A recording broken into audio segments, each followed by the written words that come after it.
लगातार 8 साल से निरंतर लड़ाई लड़ रहे हैं, लेकिन सरकार अपने कान में कान में सरसों को तेल डाल करके बैठी हुई है। कोई सुनवाई नहीं, आश्वासन पे आश्वासन, तारीख पे तारीख मिलता है। सब्र की एक सीमा होती है। आप बोलिए, आप सुनिए, सोचिए जरा गौर से।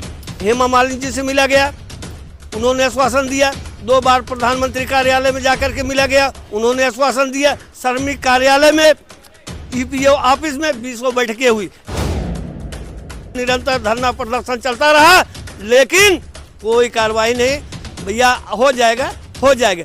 आप जी, ईपीएस का जो पैसा है, जो अभी पैसा जिसके लिए विरोध प्रदर्शन चल रहा है, अलग अलग जगह धरना चल रहा है, कब आएगा? क्या आएगा भी या नहीं आएगा? 9 दिन चले 2.5 कोस। हमारे ईपीएस के जो पेंशन बढ़ोतरी की मांग करने वाले जो है पुरयोधा वीरेंद्र सर जी हैं, अशोक राउत जी हैं, ऐसे महान विभूतियां हैं जो लगातार 8 साल से निरंतर लड़ाई लड़ रहे हैं, लेकिन सरकार अपने कान में कान में सरसों को तेल डाल करके बैठी हुई है।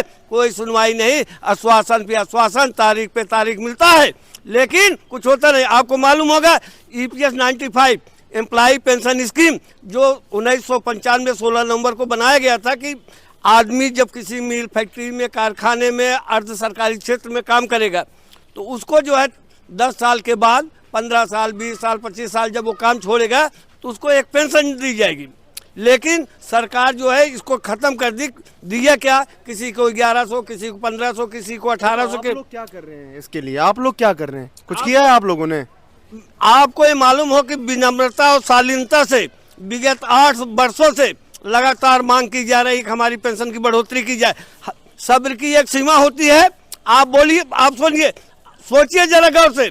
हेमा मालिनी जी से मिला गया, उन्होंने आश्वासन दिया। 2 बार प्रधानमंत्री कार्यालय में जाकर के मिला गया, उन्होंने आश्वासन दिया। श्रमिक कार्यालय में, ईपीओ ऑफिस में 20 बैठकें हुई, लेकिन कोई नहीं, केवल आश्वासन पे आश्वासन, तारीख पे तारीख। आप बताइए इन वृद्धजनों क्या हाल होगा जब 40 साल के हो जाते हैं, 50 साल के हो जाते हैं, उनके पास जरा सा दवाई के पैसे नहीं होते, उनके पास पैसे नहीं होते हैं, वो भी अपनी घर में गिरा देते हैं। परिवार वाले उनको पूछते नहीं है, वो परिवार पे आश्रित हो जाते हैं। आश्वासन तो दिया ना सरकार ने भाई, रात भर अंडे पकाए, सुबह देखा तो कच्चे कच्चे रह गए। 9 दिन चले 2.5 कोस, 9 दिन चले 2.5 कोस। वही बात है कि 8 साल का निरंतर धरना प्रदर्शन चलता रहा, लेकिन कोई कार्रवाई नहीं। भैया हो जाएगा, हो जाएगा। आप बताइए, एक एक कर्मचारी के 15-15, 20-20 लाख रुपए जो है सरकार ने जमा कर लिया, लेकिन देने के क्या नाम पर है? 1500 मिलेगा, 1175 मिलेगा, 1800 मिलेगा, 3000 रुपए में बताइए, जो आदमी 30 साल 40 साल नौकरी किया, रिटायर होने के बाद उसको 7500 रुपए पेंशन मिलना चाहिए, डीए मिलना चाहिए, चिकित्सा सुविधा मिलना चाहिए, लेकिन सरकार इस पर मूक होकर के बन गई बैठी है। कह रही है कि राम राज आ रहा है। सवाल ये बनता है, राम राज में कोई भूखा रहा है क्या? भूखा रहा है क्या? बिना दवाई कोई रहा है क्या? Any human body can not live without money. बिना पैसे का कोई आदमी तो जीवित रह ही नहीं सकता भाई। जब आदमी पैदा होता है इस धरती पे, उस दिन से उसके ऊपर खर्चा चालू हो जाता है। जीवन को सरस बनाने के लिए आदमी दिन रात मेहनत करता है, अपने घर परिवार समाज में केवल इज्जत बनाने के लिए। अब मैनिफेस्टो में था क्या? मैनिफेस्टो में था भाई, बिल्कुल था, आश्वासन दिया, लिखित होता है ईपीएफओ कार्यालय को। आप क्या समझ रहे हैं? जहां आपका पीएफ का पैसा जमा होता है तो उसको क्या समझ रहे हैं कि आप हर महीने कंट्रीब्यूट किए हैं। किसी ने 470 रुपए, किसी ने 1200 रुपए, किसी ने 800, इतने पैसे जमा किए हैं। आप 40 साल की कमाई आप जोड़ लीजिए, इतने पैसे कहाँ गए सरकार के? सवाल बनता है ना, सवाल बनता है। तो आप कह रहे हैं कि सरकार आश्वासन दे रही है, आप मिल रहे हैं, बड़े बड़े नेताओं से मिल रहे हैं, तब भी आप धरना दे रहे हैं, प्रदर्शन कर रहे हैं। भाई, ये पूरा सर्वविदित हो गया, पूरे भारत के 25 राज्यों को ये मालूम हो गया। जो ईपीएस पेंशनर है, अपनी पेंशन की डिमांड करने के लिए लगे हैं। 30 तारीख का उनका धरना प्रदर्शन हो रहा था, परंतु सरकारी अड़चन या पुलिस प्रशासन की व्यवस्था न होने की वजह से ये धरना प्रदर्शन हटा करके उत्तराखंड देवभूमि से पहले दिन आने वाले 30 तारीख को जो आने वाले लोग थे, वो अब 31 तारीख को आएंगे। ठीक है, यह ज्ञापन हो चुका है। सपोर्ट कर रहे हैं फूलचंद जी? भाई साहब, मैं कई महीनों से आपको बताऊं, कई चैनलों पर देखते हैं, लाखों लाख लोग मुझे देखते हैं।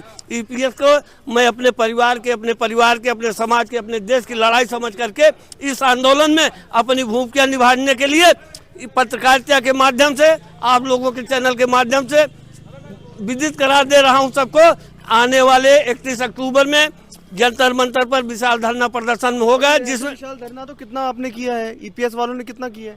वही ये तो बात बता दिया, 8 साल से किया गया है, 9 दिन चले 2.5 कोस। लेकिन अब आने वाले समय में चुनाव की आचार संहिता लगेगी, तो इसके पहले काम हो जाएगा। जब हम कहेंगे कि हमारा ईपीएस जो है बड़ा पेंशन बढ़ोतरी काम कर दीजिए, कहेंगे क्या करें, अब तो जो है आचार संहिता लग गई, अब हम कुछ नहीं कर पाएंगे। कंधे पे हाथ रख करके आदरणीय प्रधानमंत्री जी ने अशोक रावत को आश्वासन दिया था कि आप घबराइए मत, आपके पेंशन की डिमांड जो है ये जल्द पूरी हो जाएगी। क्या बताइए, सरकार 80 करोड़ लोगों को राशन दे सकती है, किसान सम्मान निधि दे सकती है, विधवाओं को पेंशन दे सकती है, विकलांगों को पेंशन दे सकती है, तमाम अद्भुत योजनाएं, आश्चर्यचकित जो नहीं होना चाहिए वो भी हो सकता है।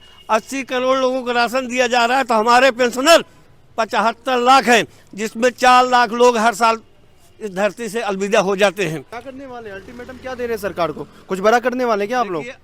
कमांडर राव सर हमारे जो है, अशोक जी, वीरेंद्र सर, इतने सभ्य और सुशील हैं।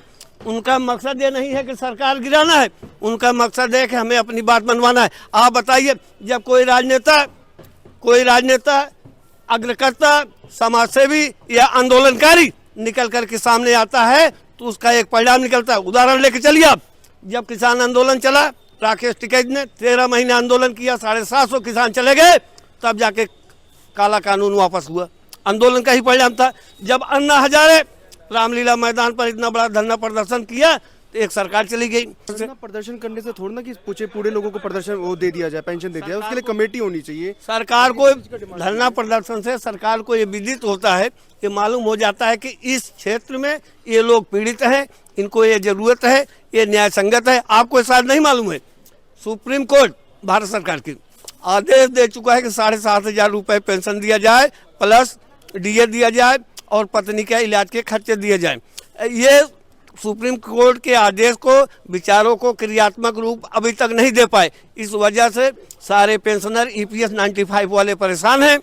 जो विधेयक बनाया गया था 1995 16 नवंबर को कि आपको काम समाप्त के बाद, जब आप सेवा आपकी समाप्त होगी, तो आपको इतने पेंशन मिलेंगे। आपने एक नाम सुना होगा ना, ओपीएस, ओल्ड पेंशन स्कीम। जब आपकी तनख्वाह 15,000 होती थी, तो रिटायर होने के बाद आपको 7,500 पेंशन मिलती थी। अगर आप कहीं जो है दुर्भाग्यवश दुनिया छोड़ देते हैं, तो आपके पत्नी का उसका आधा पैसा मिलता है, वो ओपीएस है। अब वो ओपीएस अभी आपने सुनिए, अगर आपने शेयर पाल रखा है तो कुछ खाएगा। राजस्थान के में जो चलती थी ओपीएस पेंशन मिलती थी, ये नई सरकार आई है तो उनको ये एनपीएस में लागू कर दिए। तो क्या करेगी सरकार, आप बताइए। करोड़ों करोड़ों रुपए जो है सहारा के पैसे, 24,000 करोड़ रुपए, और पीएससीएल के पैसे और कई क्षेत्रों के पैसे जो है सरकार के पास है, लेकिन सरकार दे क्यों नहीं रही? यही सवाल के लिए धरना प्रदर्शन किया जाएगा।